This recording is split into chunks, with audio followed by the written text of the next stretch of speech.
G'day guys, how are we doing? Welcome to Fight Week. What a weekend it's going to be. We are, we live. Alexander Usyk, Tyson Fury in the undisputed heavyweight title, number 2, second fight for the year. So really looking forward to it. And tonight, as it says there, Fight Week, we're going to be full panel of guests tonight. I'll introduce them in a sec. And we're going to go through the fight card as well as all the other stuff going on at the moment in the world of boxing. Just quickly, there's been a fair bit going on in the last sort of week or two. So we'll cross as much of that as we can. I'm going to bring in my guests now. Hopefully they're all there. Let's start with, we've got old mate Big J from the T Street Controversy.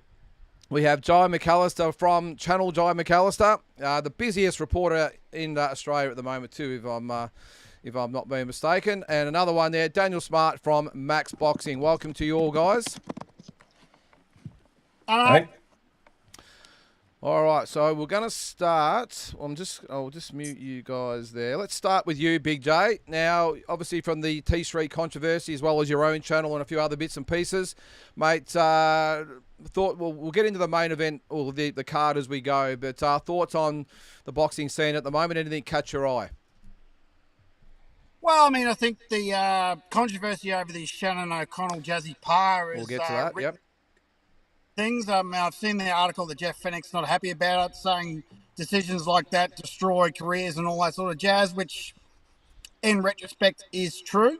I mean, when fighters get a bad decision, it has been known on many occasions to, boxers are never the same after that, particularly himself, after that first Zuma Nelson fight.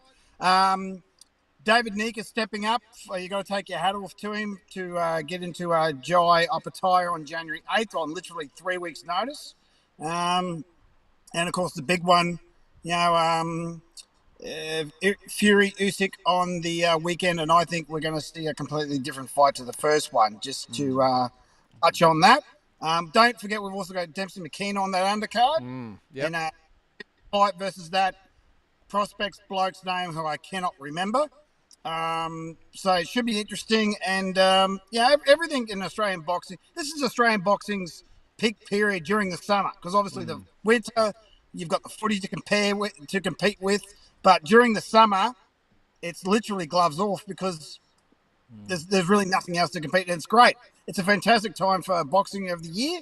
So it's really time to get into it. I'm looking forward to some very, very big fights. For sure, mate. Yep. For sure.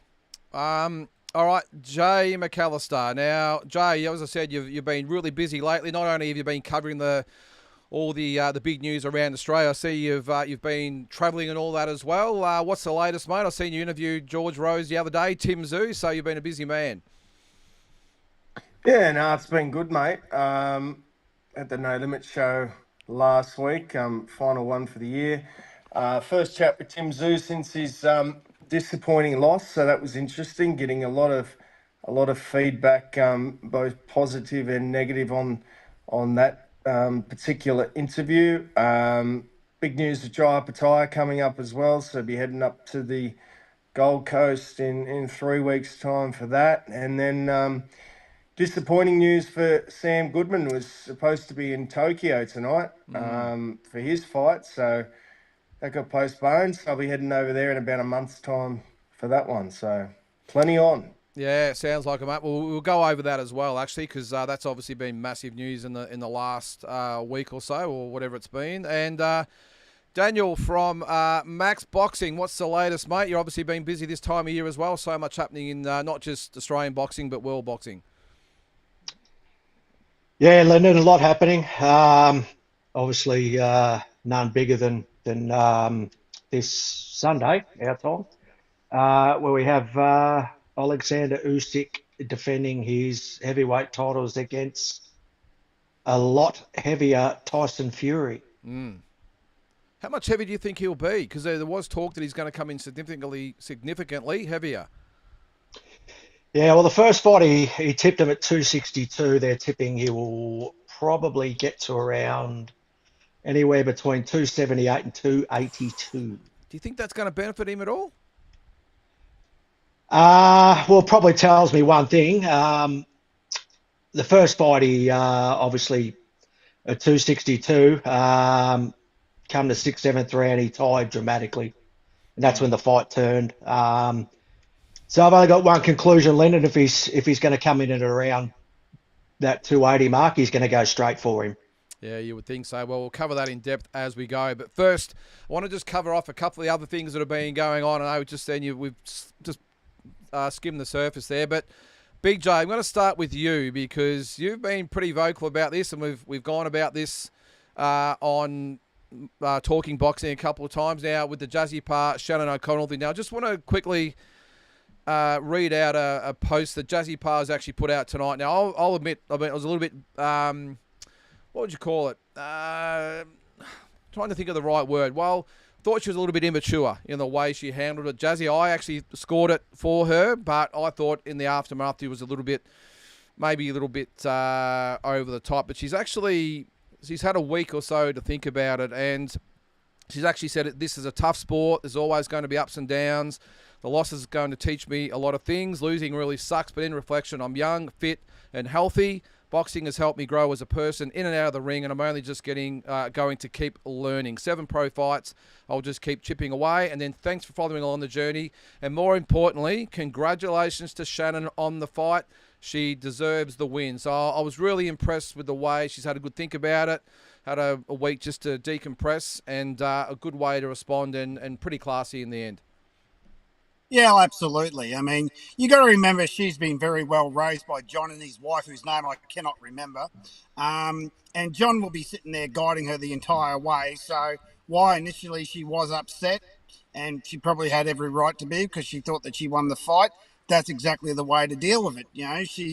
Losses happen in boxing. We all know that, just because you don't get the decision doesn't necessarily mean that you lost the fight.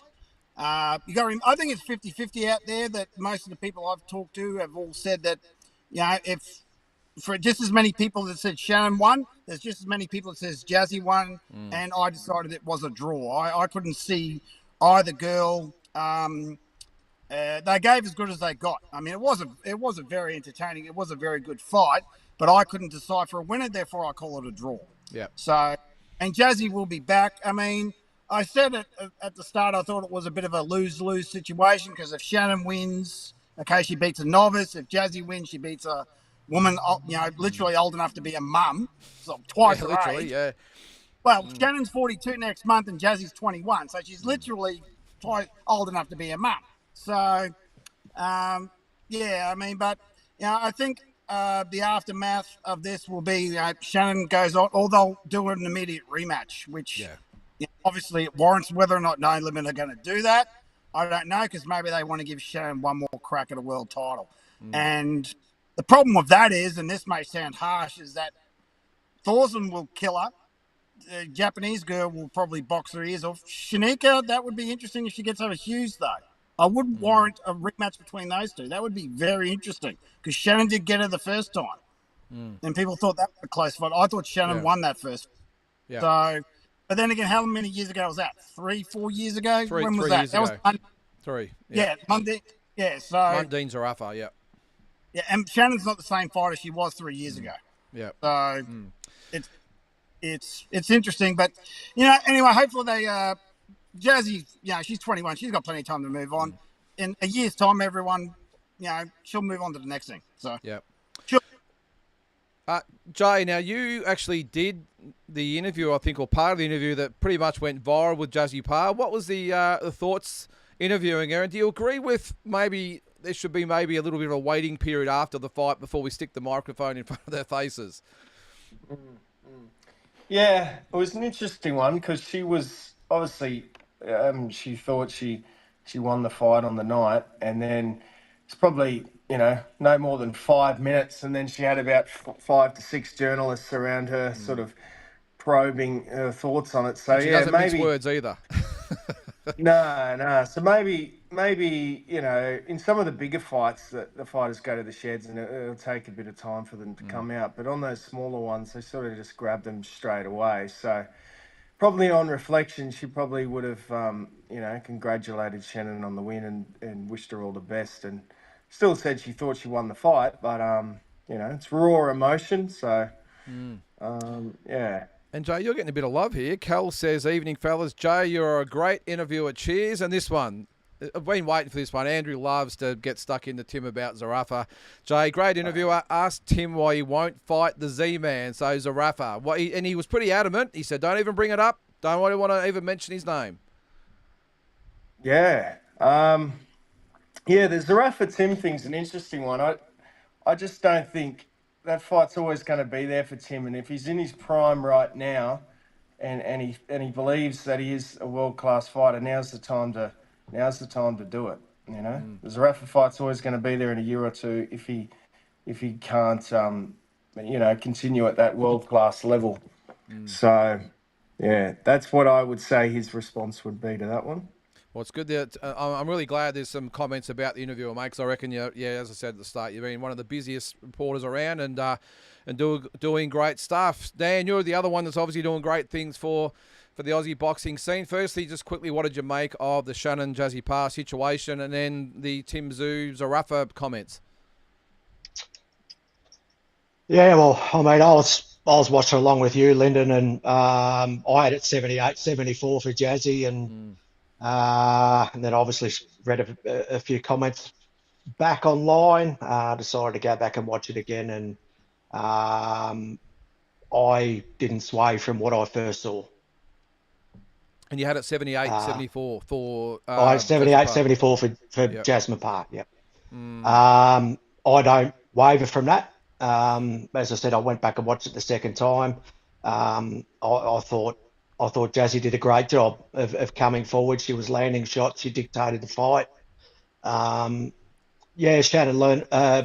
landed some shots going backwards, but they just weren't consistent enough for me. Yeah, no, it's one of those fights that it's just completely divided. I had a lot of people saying, hey, because I scored it with for Jazzy, but I had to face Shannon on, or not face her, but over the phone on Saturday. But she's been around that long. She doesn't sort of care. And I have watched it back, and it was a lot closer than when I saw it on the night. But I just think it was 50-50. But I've had so many people say, you don't know what you're talking about, and others saying, hey, I agree. But I think it just shows that the only way to solve it is to get a rematch, in my opinion. But either way, just another great fight for Aussie boxing. What about Tim Tszyu's comments about Michael Zarafa that he doesn't even want to mention his name, let alone jump in the ring with him at this stage? Yeah, quite interesting, that one, Lyndon. I was reading loose reports earlier in the week that Nikita could very well be fighting Michael. Early March, yep. So that will certainly be interesting. And I think No Limit certainly do. They know what they're doing there. I think if Michael gets a win there, he baits Tim into a fight, doesn't he? Yeah, no, for sure. Well, it's there's never a... Well, both guys are never... Well, I was going to say both guys are never short of a comment about each other. Michael loves talking about both Zoo boys, but you get the impression that Tim's has had enough. He just doesn't want to mention him at this stage. So, and there we go. We've got a super chat from D-Style Boxing, and if you don't follow D-Style, make sure you jump on there. And so you got Shotgun 5-3, easy work. And you've been very vocal this week, D-Style. I know you've been in a little bit of a hiatus recently, but I'm sure that obviously lit a fire underneath you there. So again, if you don't follow D-Style Boxing, make sure you jump on and subscribe to D-Style.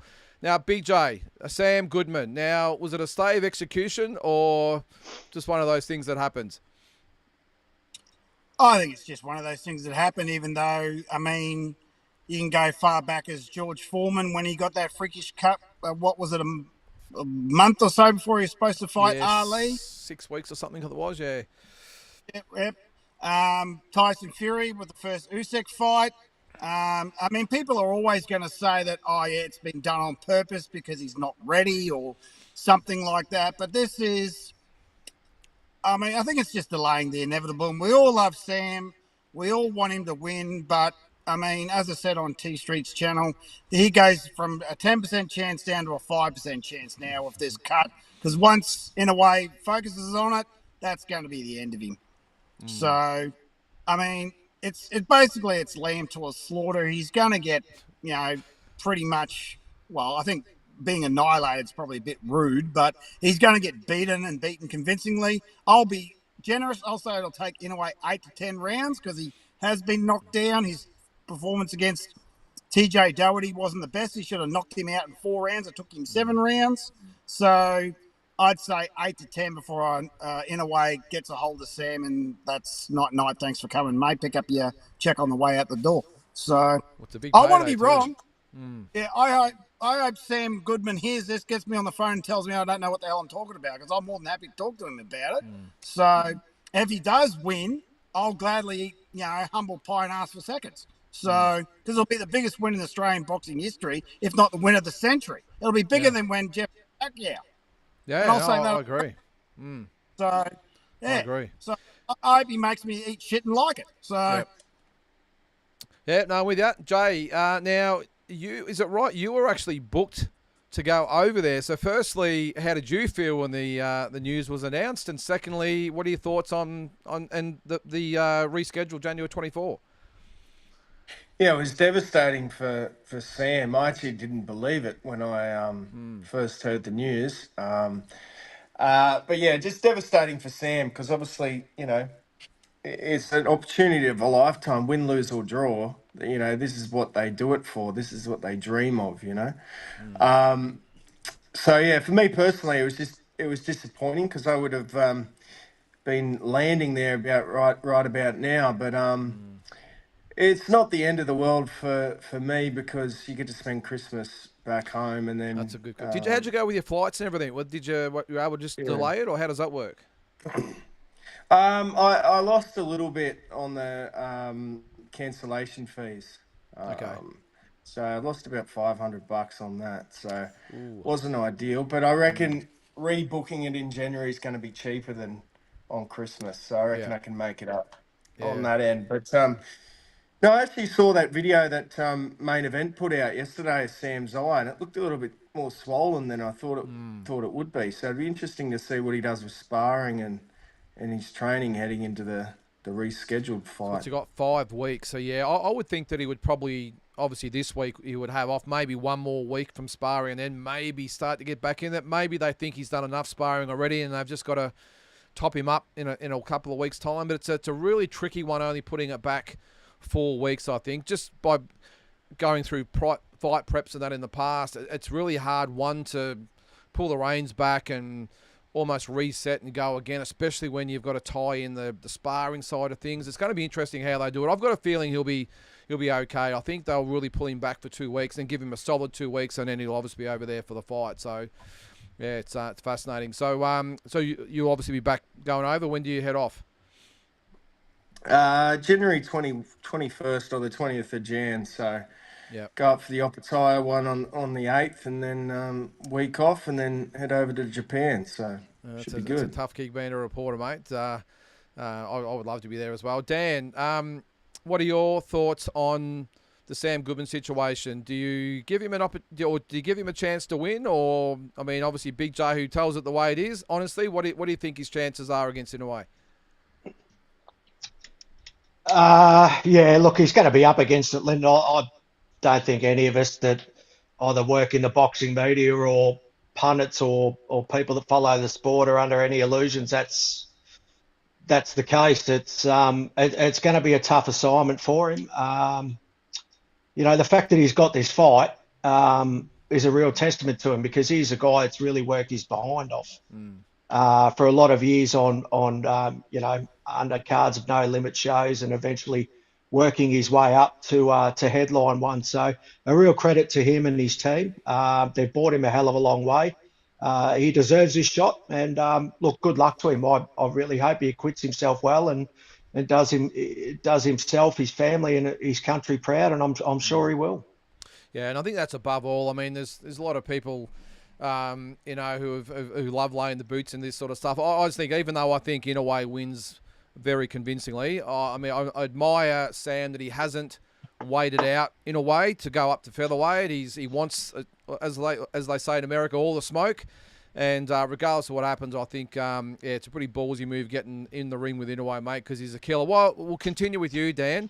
Just before we get on to, obviously, what we're here for, the fight week, Usyk and Fury. The Jai Opetaia news, he's going to be fighting David Nika. Now, Are you with me? I actually think this is a better fight, the Sin Cara fight. I think it's going to be a really good scrap. I backed Opetaia, of course, but this might surprise a lot of people how competitive this fight is.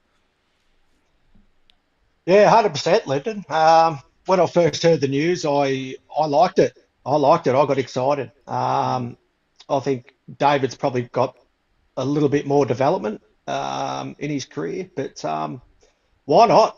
Why not? If you get given an opportunity like this, yeah, I mean, it's 3, 4 weeks notice. What's he got to lose? You know, if he loses, he can say, well, I took it on 3 or 4 weeks, stiff shit. And if he wins, well, big upset. So it's a win-win for David Nika, and I think whoever advised him to take the fight was absolutely 100% the right thing to do. Yeah. Well, And I think, yep. Go ahead. and Mate. I think, I think he's up against it. Jai's a killer. We all know that. He's the best cruiserweight in the world at the moment. And although I think Jai wins comfortably, I think Nika certainly poses some challenges to Jai. Yep. No, I'm with you there. Big J. Now, do you agree that I think it's a little bit early for David Nika, but at the end of the day, you got to take these opportunities when they come up because they might not come around again. So I actually welcome the fight, and I really admire David Nika stepping in on 3 weeks' notice, but Jai Opetaia just saying, whoever it is, just bring it on. Yeah, I agree. I think David Nika, who I met last year at the Parker fight, nice kid, well spoken. I think he's got the he's daring to be great. He's got the guts to get into the ring, something you still haven't done yet, chump. I did actually forget to ask him. You told me before to ask him about getting the permission slip from his mum. I'll ask him. There you go. I've asked you, Jai, about coming on tonight. There you go. Big J, I've asked him. Yeah, where's your permission, mate? Have you got my step-side money yet, chump? You want out? Because this is coming your way if I don't get it. Mate, let's focus before I spend a 10-minute promo burying. I'll let you answer in a sec, Jay. Yeah, right. Back on. No, Nika, love the guy, sweet kid. And I haven't had the privilege of meeting Jai yet, but I know David Nika. I think it's going to be a very competitive fight. I think it will be better than Sin Cara because 39-year-old bloke who's fought club fights where's he from? Germany or somewhere? One of those European countries? I think he's based in Germany, but he's not a German, I think. He's not a German? Okay, well, wherever he's from, yeah. Obviously a guy who's, not at his peak, 39 years old. Yeah. Jai will smack him around the park all day. David Nika, he's not experienced enough to be in there with Jai. Jai, we know, is a killer. Should clean him up in, let's be generous, 6-7 rounds. But hey, the kid's got everything to gain and nothing to lose. I mean, Jai, it's lose because if he wins, okay, it was a 10-fight novice, and if he loses, he gets one of the biggest upsets in boxing and it'll be devastating for him if he loses. So David's got everything to gain, nothing to lose. But I did hear, Chump told me that he's going over to Dubai for the fight. Shouldn't he be focused on what he's doing? But it might be a promotional thing. Maybe a promotional thing. We'll say, well, Jay, you can answer that. But first, mate, put this guy in his place, will you? He just says this every week. Here's your right of reply. Come on, for the final time, let's put it to him straight. No, just same as every time, mate. He's a spud barber. He never left the barracks. He's looking for work at the moment, and he's looking for a job up in Rockhampton, so he'll be moving back in with his mum soon as well. So. Hey, nothing wrong living with your mum, I don't reckon. I'd still be there if I could. It's a good way to save money, mate. But exactly. Good on you. All right, mate, sorry, onto this one. Yep, go ahead. On Jai, yeah, I was very surprised. But the good thing is that they've managed to make sure that this gets their mandatory out of the way. So it's almost a perfect situation for Jai, because if he had to still fight Sin Cara later down the track, it would have just been, a bit pointless. But they've managed to secure Nika as the mandatory. So I reckon, it will count as a mandatory. Is that right, Jay? It will be a mandatory defence? I believe so, yeah. I believe so. So that's a big win for them. And I agree. I think it's a better fight, and it's also a better promotion because Nika's a very good-looking, well-spoken guy. So it'll make for a better fight week all round, I think. Yeah, no, I'm with you there, mate. Well, yeah, look, I just think it's we've had some ups and downs, a roller coaster in the last sort of week or so with Sam and then Jai and everything.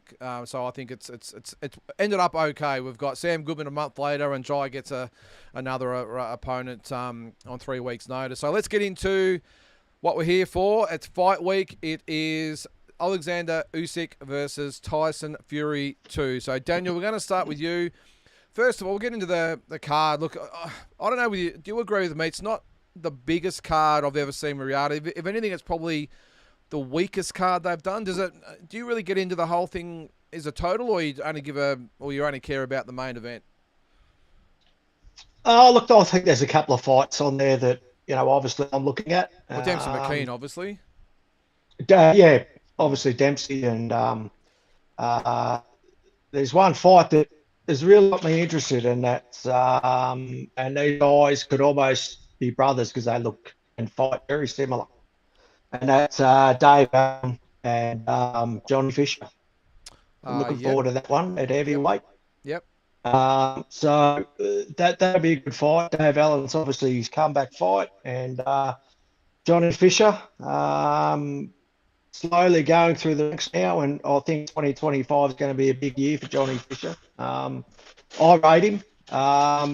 So 12-0. I think he's 12-0. Yeah, look, there's progression and there's natural progression. And the big upside for him is his natural progression is huge. And he's a big boy. He's got rocks in both hands. He's as strong as an ox. Hits blokes, mate. They stay hit, and I think he'll dispense with Dave Allen quite quickly, quite easily. But I'm still looking forward to it. I don't think Dave Allen will take a back step. I think they'll meet in the ring and I'll let him know, and I think Johnny knocks him out. But so yeah, looking forward to that one, and obviously our very own Dempsey McKean, who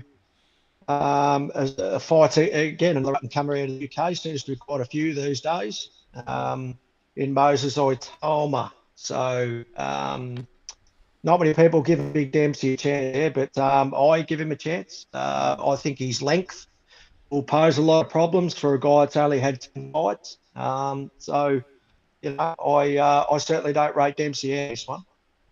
So you've got Dempsey 22-1, obviously coming off that loss to Hrgovic. Was it about 18 months ago, I think it was, and Moses Oitama 10-0. Yeah. So he's the British prospect. So I mean, we all obviously hope Dempsey wins. Is he a live chance to beat Oitama, or is he pretty much strictly the B side? Look, obviously he's the B side. I mean, that's the one set up. From what I've been told, they've invested very heavily in Oitama. They believe him, and they believe he's got a big future at heavyweight. So, but I don't think it's going to be as easy as what everybody thinks it is. I think Big Dempsey he would have learned a lot from that Hrgovic loss. He now knows what it takes to be successful in that upper echelon of heavyweights, and I think his length can certainly create some real problems for Oitama. Big J, I'll quickly just go through the card, and I want your thoughts and if any fights stand out on the card to you. So I don't know whether in any particular order here, but we've got Muhammad Alakal 1-0 versus Joshua Ocampo 8-33-5. Got a feeling who's going to win that one. As Dan said, Johnny Fisher 12-0 against Dave Allen 23-6-2. Moses Oitama 10-0 against Dempsey McKean, who's 22-1. Peter McGrail 10-1 up against Reese Edwards 16-0. Now I don't really know much about these guys, but the records look pretty good. Isaac Lowe 25-2-3, 3 draws against Lee McGregor 14-1-1. Andre Nowitzki, I think we'll call him, 13-0 against Edgar Ramirez 10-1-1. Daniel Lapin 10-0 against Dylan Colin, who's 14-0, and Sergey Boachuk 24-2 against Ismail Davis 13-1. And just as I say that, Big J is actually gone. So Jay, we're going to go to you. What are your thoughts? Yeah, I think it's another solid card. It's interesting they seem to prefer quantity. These rehab season cards. They Yep. got a lot of fights on there. They've even got fights at the workouts or the grand arrivals. Um, but I did see a interesting tweet today on Twitter from someone in the UK, and they were sort of talking about the build up for this fight hasn't been as seemed as big. Yeah, I mentioned that as Um, well. Same thing, yeah. yeah, and they questioned, do we need grand arrivals, open workouts where the fighters don't actually work out? All these social media interviews that are the same, and like, do we really need all that? So that's an interesting talking point as well, because back in the day, you had the 24/7, you had the all access, and that was the only place you could see these fighters talk or train. And it was almost, the oversaturation of it these days is almost having a opposite effect. So that's an interesting talking point as well. Yeah, it is. As I'm not sure what the hell's going on with old mate Big J there, but I'm sure he'll get back in. What is he doing there? But I'm with you, Joe. I did comment. I did comment. That's a really good still photo, that isn't it?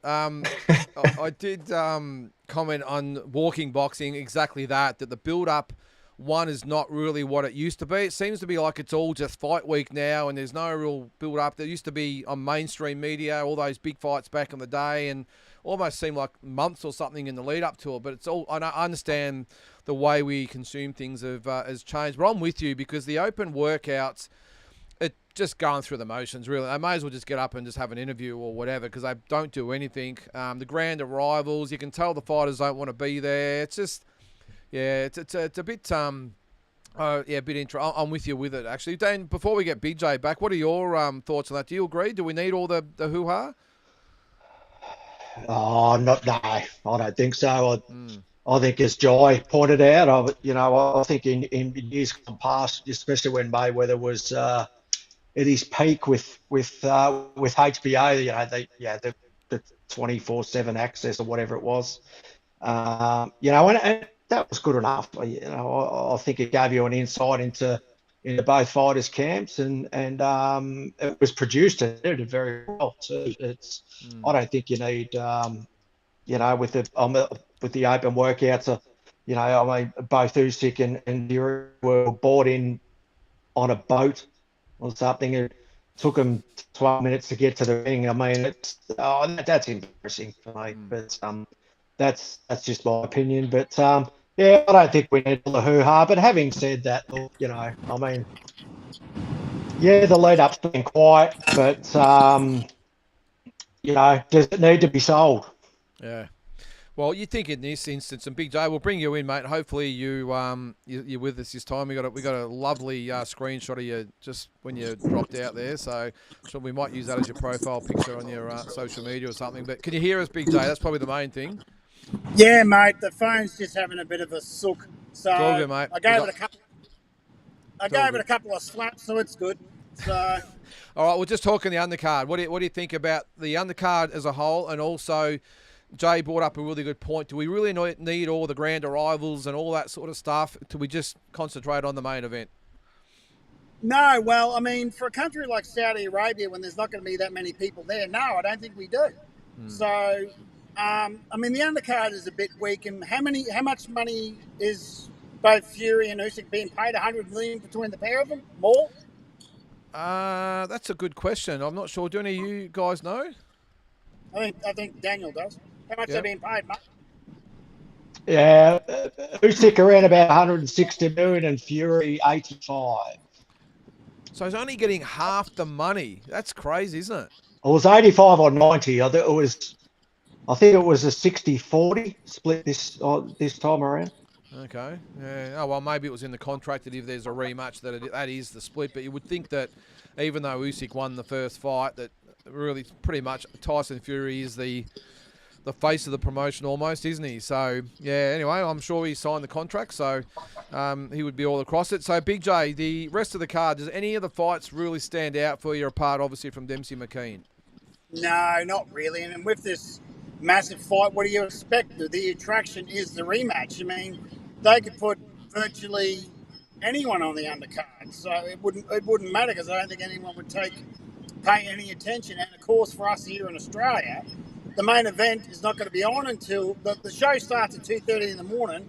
And I seriously doubt any of us are going to drag ourselves up that early in the morning to watch it when we can just wake up at 9 o'clock, have a sleep in and watch the main event. It works out perfectly for us here.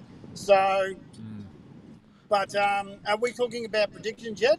Not yet, mate. We'll get into the main event in a second. Just wanted to sort of cover off the undercard. So, Jay, the big question is, what time are you going to be getting up to watch these fights? The Starts main at event's 2:30, at 9. the card, I'll probably so- get up. Boacek's on there, isn't he? Yeah. I think he's the co-main, though. Yeah, I want to watch that fight. So whatever time he's on, New South Wales time, that's what time I'll be getting up. Because I reckon actually about 8 rate o'clock. Boacek. Yeah. Yeah, I actually really rate Boacek. I think he's one of the top guys at 154. So I'll get up and watch that fight, I think. Yeah. What about you, Dan? I must admit, I am doing a watch along with it, but if it starts at 2:30 and there's like 70 rounds or something on the undercard, I'm not getting up to about at least 7. I want to see. I'm with Jay here. I want to see Boacek.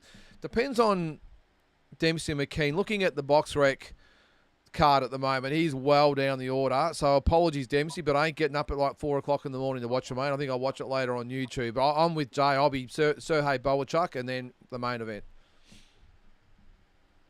Yeah, agree, Lyndon. I won't be going down too further down the card than those two, but I would like to see Fisher and Allen. I think that'll be an entertaining fight while it lasts. But yeah, if it's going to be a bit further right down the card, mate, it's just no way I'm getting up that early. I don't. Nah. Can I ask you, Dan, what do you think about with these Riyadh cars? Now I know you got to be careful what you wish for or whatever it might be, but do you? Is Big J gone again? See you later, Big J. We'll get you back, Dan.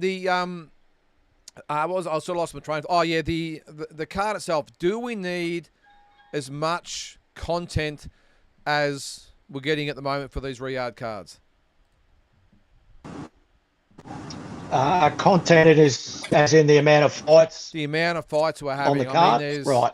There's like 5-10 rounders and a couple of 12 rounders. I mean, it's a lot of content, even for the most ardent boxing fans. Yeah, look, I think there's always a danger that you get viewers that lose interest. I mean, they get to the third fight leading up to the main event, and a lot of them fall asleep, or a lot of them just turn it off. They lose interest if they start watching too early. It's look, I think the smarter viewers and the smarter probably tune in to the semi-main and maybe the one before that and watch the main event. To answer your questions, yeah, mate, there's far too many for mine. Yeah, I agree. Now, Jay, you're probably from the newer age of boxing fans. What are you? I'm assuming you're under 30. So am I correct? Yep. So you're from the new age. But I just remember back in the day, and Dan, you probably more, and even Big J probably more my vintage. But I just remember it was all about the main event. And you might have one really good co-main, and then it's just sort of dropped away. And I was sort of okay with that. I must admit, apart from actually one of the heavyweight Riyadh cards I had last year was pretty good, but and the February one looks really good as well. But as one of the new age boxing fans, does that appeal to you? Are you going to get up at 3, 4, 5 in the morning to watch all these fights? And even if it was on at a decent time, would you watch from the start as well? No, I've gotten to a point now where I sort of come in when I need to, even at the fights, and when I go in person.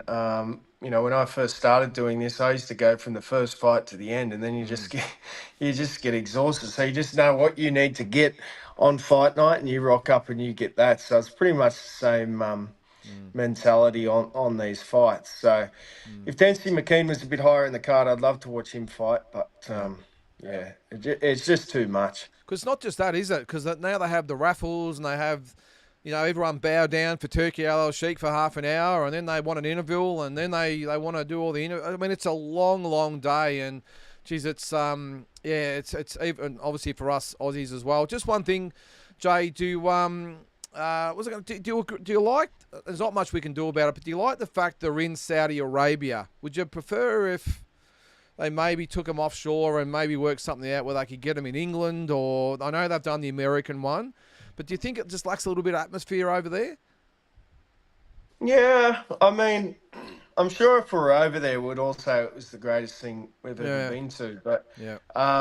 yeah, it probably does lack the atmosphere. But I think a fight like Joshua Fury should happen in England. If that was to happen in Saudi, I think it would be a poor outcome. But this one, I mean, yeah. Yeah, I definitely think the atmosphere lacks, but I mean, at the end of the day, who's paying for it? So, Yeah. Yeah. yeah. What about you, Big J? What are your thoughts? One, do you like the really long events, the 8 or 9 hour events? And also, again, I know there's not much we can do about the Riyadh thing because, end of the day, it's about the Riyadh season. It's promoting the Riyadh brand and the country and all that sort of stuff. But what do you think of these long cards? And even with the ones that are stacked, do you like sitting there for 7 or 8 hours watching boxing all day or night? No, because it gets stale. Like Daniel said, it gets stale. I mean, even as a professional, yeah, well, I'm not, but even as a YouTuber analyst who's got to go to the fights, like Jai said, there's only a couple of, you only go for the fights that you want to cover for the content that you want, and you really don't care about the others because it's just too much. So I'm not certainly going to get up at 2:30 in the morning. I mean, I'll be up probably about 6 or 7 o'clock because the daughter wants me to pick her up from her party the night before. So I'll be up anyway. But yeah, I mean, as I said, on a Sunday morning, you'll roll out of bed at 9 o'clock. The main event's on, and away you go. I mean, you can't top that. So, especially around Christmas, it was going to be awkward enough on Christmas Eve, wasn't it, with the Sam Goodman fight? That was going to be a little bit tricky. Now, I don't know about what you guys do on Christmas Eve, but for me, it's obviously spending it with the family. We watch Christmas Vacation every year. I'm almost relieved that it's she's been put back a month. Do you have the same problems with your family? Would you squeeze it in? yeah, well, I've still got little ones who, don't know the truth yet. Well, one, I mean, the other 3 know, but I've still got one that believes in all the good things. Behave, kids, or Santa won't come. Yep. So, so obviously, and the chances that my missus would let me out watching a fight on Christmas Eve are virtually zero. So, yeah, I mean, I just normally watch it on my phone anyway. I don't go anywhere, but the chances of that on Christmas Eve night when you've got to get things ready for the family, zero chance. What about you, Jay? Do you have to stuff the stockings on Christmas Eve with the family, or you got a bit of a leave pass? His mum does that for him. Well, I was going to be in Japan having a Christmas Eve, so yeah, you're I'm all good. off the hook.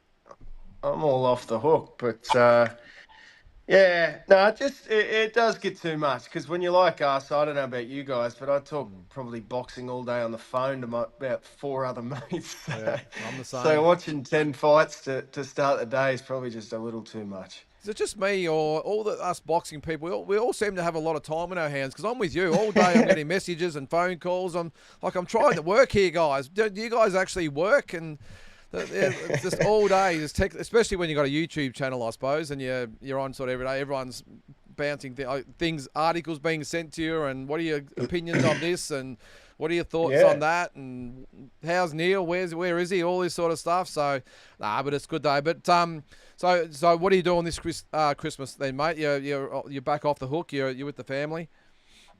Yeah, it's quite Christmas. It's fun. I just want to get in the gym and get some good food into me and get the health back and top order.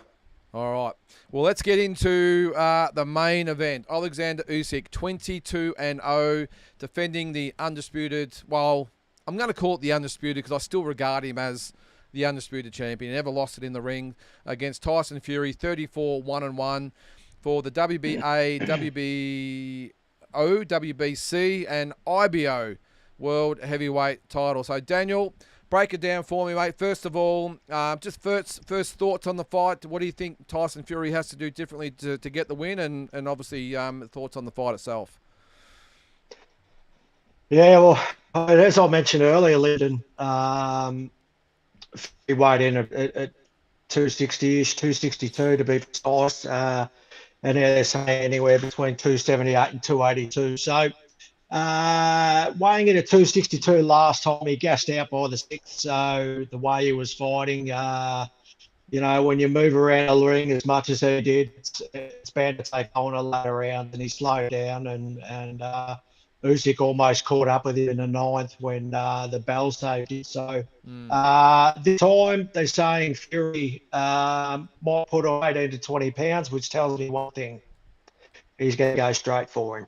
Yeah. So, if you move around the ring as much as he did, if you box and move at 262 and get tired out by the sixth, seventh, when you're weighing 280 and you end up the same tactics, you're probably going to gas out after round four. So that tells me one thing: he's going to go straight to, and he's going to try and bully him.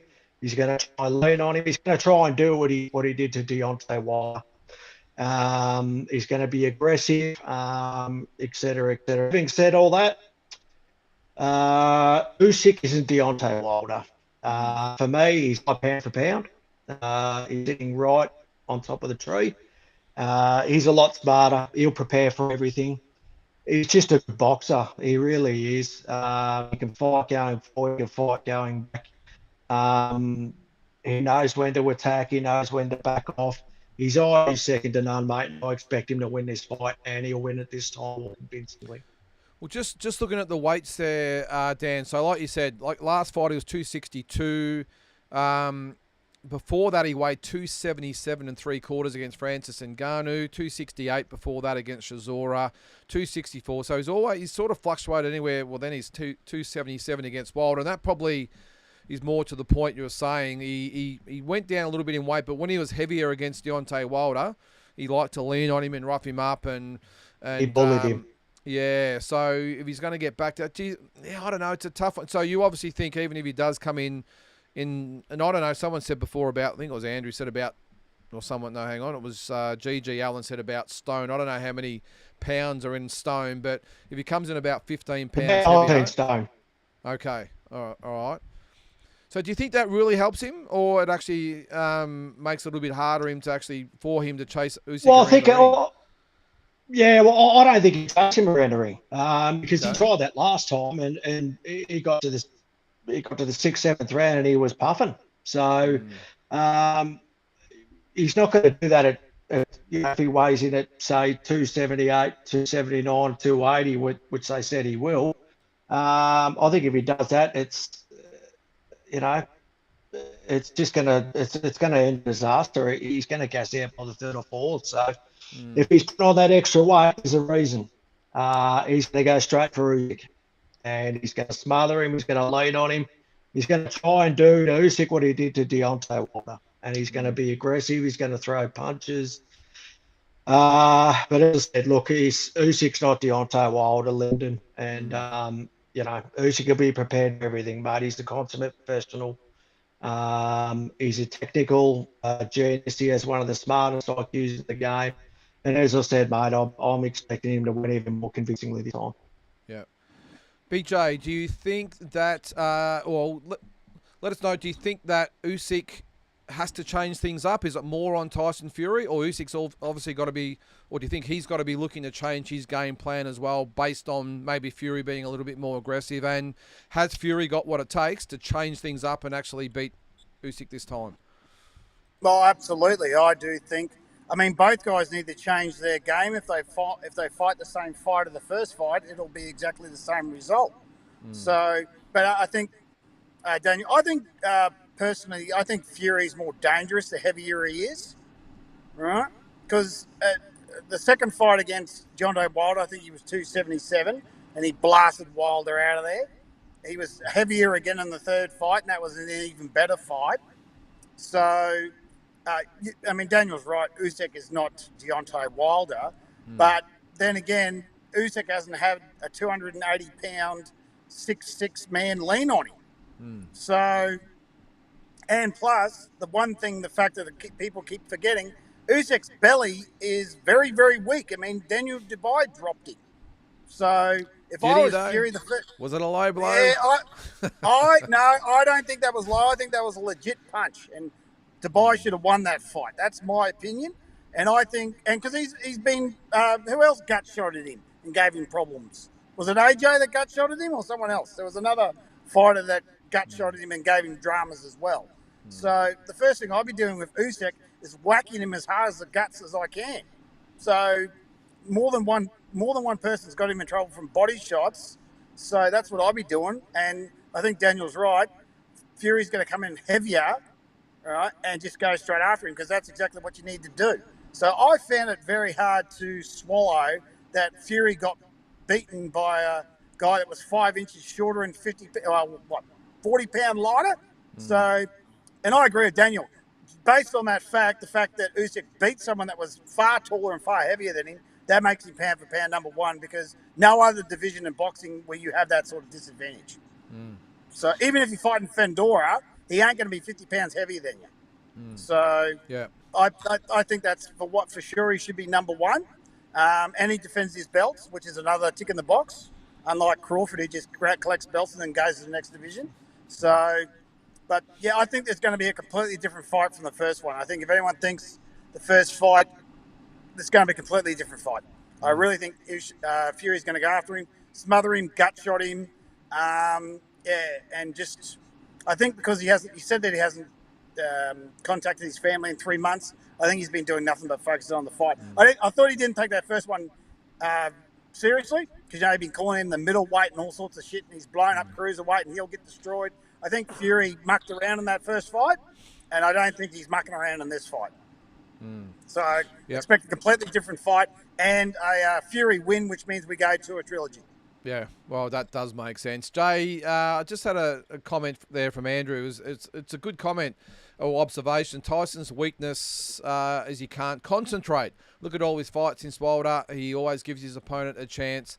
It's not a bad point because in the first fight, I thought Tyson looked really good early, and then that's just that mid-range of the fight. He seemed to lose his way. Usyk got back into the fight. Of course, we had that big ninth round, and it almost cost him, or did probably cost him the fight. What are your thoughts? Well, is it Tyson's concentration or is it Usyk's ability to adapt? I mean, he seems to just sort of, you do one thing and then he works you out. So I think that's Usyk's biggest strengths is you might, go in there and gut punch him, but then he works that out and then, he does something different. So that's going to be the thing. I think Tyson will challenge him more than the first fight, more consistently throughout the fight. But I just think Usyk is just a warrior. He's just a soldier.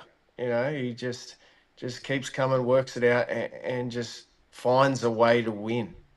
So, but I don't know if Fury will come in as heavy as he's making out. I mean, he's done that a couple of times. Quite trim, doesn't he? Yeah, he's done it a couple of times where he says he's coming in big and this, that, and the other, and he actually gets on the scales and he's not as big as he says he was going to be. But it'll be interesting. I think Usyk finds a way to win, but it's a true 50-50 fight for me. Yeah. But I think Usyk finds a way. And Dan, do you think? I don't know. I hate to say it. Do you think there might be something a little amiss as far as the judges go, where just in the subconscious, Fury wins this close one and we go to a trilogy? I mean, these sort of things always, I mean, maybe we're a little bit sceptical because we've been in boxing for too long, but my gut feel is it could just be something up the sleeves as far as something controversial going on and it leads to a third fight. What are your thoughts? Yes, Leonard, look, it's definitely possible, mate. I don't need to tell you, you've been around the game long enough to know that anything's possible in this sport. So, yeah, look, it's possible. If it's as close as what it was last time, it could well go to Fury. But so like I said, mate, I'm a big believer in Alexander Usyk, and I think he stops Fury. I get him late. Wow. Okay. Well, we'll start with you anyway as far as the actual predictions go. I know you've said a couple of times you think Usyk can win. Break down how the fight goes. How does it end? Yeah, look, it's look. I think Joy, you made an interesting video. I mean, Fury's made a lot of us look like fools in the past. So look, he could come in lighter, but it'll be interesting to see how heavy he does come in. But if he does come in heavy, like you said, 278 around the 280 mark, as I said, mate, he's going to go straight for him. And he's going to try and bully him. He's going to try and lean on him. He's going to try and smother him. Anything to stop the punch output of Alexander Usyk. But mate, Usyk's got a very smart team. He's a very smart fighter. Probably one of the smartest boxing's ever seen. Certainly I've ever seen. And I think he's just going to be ready for anything, mate. Anything that's thrown at him or anything that Tyson's going to offer up. So yeah, as I said, mate, I think Alexander, if it hadn't have been for the ropes holding Fury up, and if it hadn't have been for the bell, mate, Fury would have been gone last time. And I think he's going to get him late this time. I really do. Any particular round in mind, or just late in the fight? I'll say 11, mate. 11th round stoppage. I never thought I'd see, especially after Tyson Fury, the way he got dropped by Deontay Wilder, to see him stopped, especially like someone like Usyk, he can punch, but he's not a massive puncher at the weight. So, but obviously that accumulation. So, yeah, it's a fascinating one. So 11th round stoppage for you. Let's go to Big J. Final predictions, mate. How does the fight go? Who wins and why? I think it's going to be a very wild battle. I'm predicting a similar fight to the third Wilder fight. I think both guys are going to get knocked down. You think Usyk will get knocked down too? Okay. Yeah, I think they're both going to get knocked down. I said I'm going Fury, and I reckon either a late stoppage or I'll go mixed decision. So two judges, Fury, one draw. Just to throw something different in there. For Fury, wins on points. Okay, by split decision. Majority. Okay. I said majority decision. Oh, sorry. Okay, majority decision. Do you think it's an ebb and flow fight, or you just think it's just every round's close and it's a majority decision? Well, I think they're both going to beat the crap out of each other, and it's going to ebb and flow. I think it's going to be very, very similar to the third Deontay fight, and probably maybe one knockdown apiece because both guys are very smart. But yeah, I think a Fury's going to be very more aggressive because I truly believe he didn't take that first fight seriously because he thought he was just fighting a tiny little blown up cruiserweight and he thought he'd deal with him easy. So I think you're going to find a very switched on, motivated and pissed off Tyson Fury this time around. All right, so that's 1-1. Jay, what do you think, mate? How does the fight go? Who wins and why? I think Tyson Fury can win, and I think he's going to do... He always goes better in rematches, which is another interesting point. So I think Tyson can win this fight, but I just think Usyk might find a way somehow. Unless Fury hurts him, I think he'll find a way. So I'm leaning slightly towards Usyk, but, split decision to Usyk is what I would be my prediction, but Tyson can win this fight. So hang on, Usyk might win it, but so could Tyson? Or Tyson can win, and I wouldn't be shocked, but my prediction is split decision to Usyk. Usyk, okay, so 2-1. All right. Well, I'm going to say I'll be the tiebreaker, but I won't be. I think. Look, I'm with you guys. I think it's going to be close either way.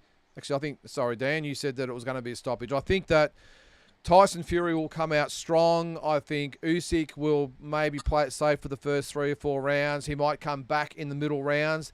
I'm just thinking this time that unlike the first fight where it was Usyk who really dug in and won those final few rounds, I've got a feeling that could be Tyson Fury's turn this time. I think Tyson Fury starts fast. Usyk wins the middle rounds. And I think those last maybe 3 rounds, Tyson Fury digs deep, wins the rounds, and I think he pulls out a split decision and sets up, of course, the trilogy, or maybe it's AJ. Who knows? Or maybe AJ's got to get back on the winners list first. But I've just got all it is a gut feeling. That's it. That's all it is. I have no definitive proof, no evidence, nothing. It's just a gut feeling that says, I've just got a feeling. I can't remember who said it before. That I think Jay, that Fury is better in rematches, and I've just got a feeling he being the, I'm not going to say great champion, but sort of semi-great. If he wins this, he might be in the great sort of conversation. But I think if he's the fighter that we all think he is and the legacy he will leave, I think he has to win this fight, and I think he will. But having said that, it has got for me sort of remnants of the Michael Spinks Larry Holmes fight. You remember that Michael Spinks went up to heavyweight, upset Larry Holmes. They had the rematch. Larry came out smoking, and Spinks sort of wore him down as the fight went on. That was a 15-rounder, by the way, and got a second win over Larry Holmes. So I'm just hoping this time that Tyson Fury can get the job done, pull out that decision or whatever it might be, and sets up the third fight. So I think boxing's on a bit of a roll at the moment. Why not have a trilogy undisputed heavyweight? Well, not undisputed, you know what I mean. In my mind, it's still undisputed. I think it'd be great. And then maybe AJ gets another crack at Dubois. The winners of all those meet, and all of a sudden, heavyweight boxing's got another 2 or 3 years of great fights. So anyway, guys, it's 2-2. 2 for Fury, 2 for Alexander Usyk. But I think that really reflects the thoughts of a lot of people involved and how close this fight's going to be. So we'll leave it at that, guys. So again, old mate Big J, T Street Controversy, follow him there. Jay McAllister with the Jay McAllister channel, and Daniel Smart at Max Boxing. So guys, we'll have to follow up at some stage. I hope you all have a great Christmas, and we'll look forward to the next fight week, which will probably be the Jay Opetaia fight, I suppose. We might, unless you can't make it, Jay, you'll probably be up there, but we'll see about that. And of course, we've got Sam Goodman coming up as well. So guys, again, have a good one. Thanks very much for coming on, and we'll catch you next time. Thanks, guys. Thank you, mate.